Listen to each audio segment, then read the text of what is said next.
Buddy Rich, magnificent as he was not in fact the godfather of all drummers. This guy was, Dee Dee Chandler, and he deserves to be everybody's hero. Dee Dee was a drummer at the end of the 19th century here in New Orleans.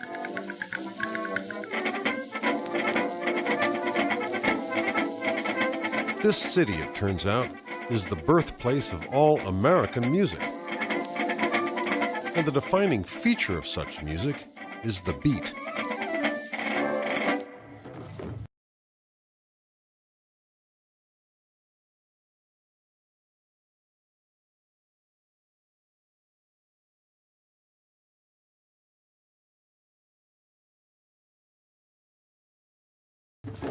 This beat, to be exact.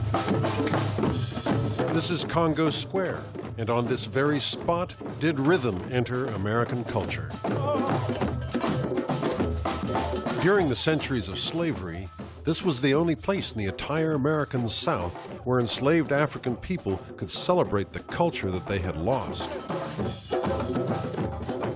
And they remembered that culture by playing on drums just like these.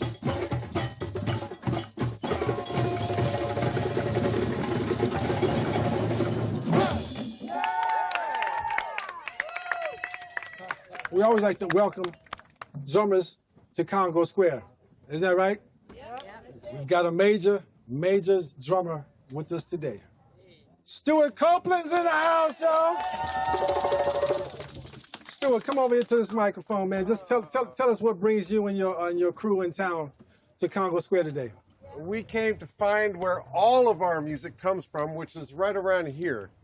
Everybody from the Beatles to Chuck Berry to Fats Domino came from here, gosh darn it. What? This uniquely American cultural thing that is American music was invented here. Nice. Despite Congo Square's association with America's dark past, this park has become a place to celebrate the huge contribution that African culture has made to Western culture.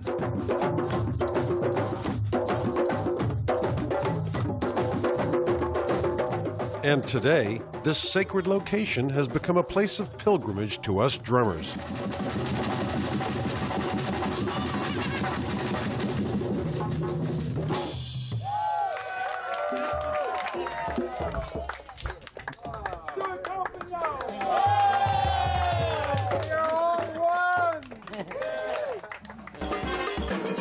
But to us modern folk, it's kind of quaint to have several players on just one drum each. This is drumming the old-fashioned way. One man, one drum.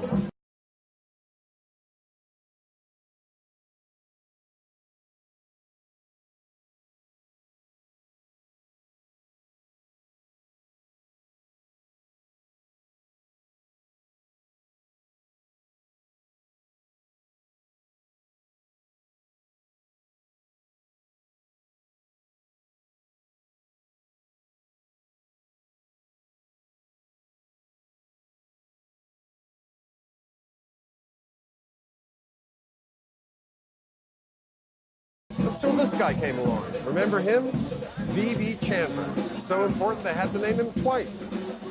He doesn't look like much of a radical, but look closely at this picture. In fact, look closely at this picture. Down here is one of the most important inventions for modern music, the bass drum pedal. And we're going to find out exactly why that was so important. Little is known about Dee Dee Chandler's life, or even what he sounded like.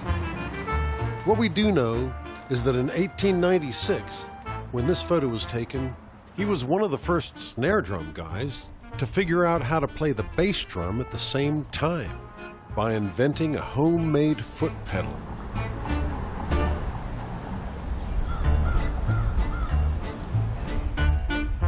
Let's go back to my place and see if we can hear what this thing might have sounded like.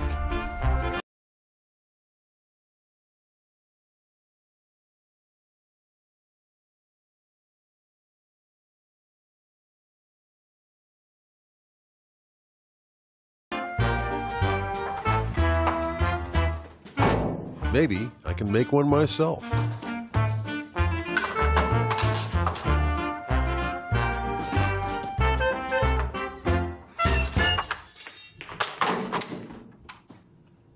Doesn't look like much now, but this here is just two pieces of wood with a hinge, which actually is going to be my bass drum pedal. And when I've finished this beauteous contraption here, we're not just going to see what it was that set the world on fire and got people dancing. We're going to hear how funky this is, and this just is absolutely isn't kind of working here. I'm sure Dee Dee was a better carpenter than I am. Press down on that, and it's going to boom, boom, boom. Okay. And now I need to attach this here, and this pushes it down like that. Let's have a look here. Okay. Okay. Ready to funk.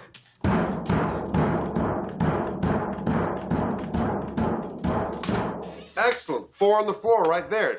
Only thing is, I got both hands free. What am I going to do? I'm going to get the snare drum and bring that bad boy in here. And maybe even this one, where I can play it up here. Come on, Dee Dee. Come on, Dee Dee. There we go.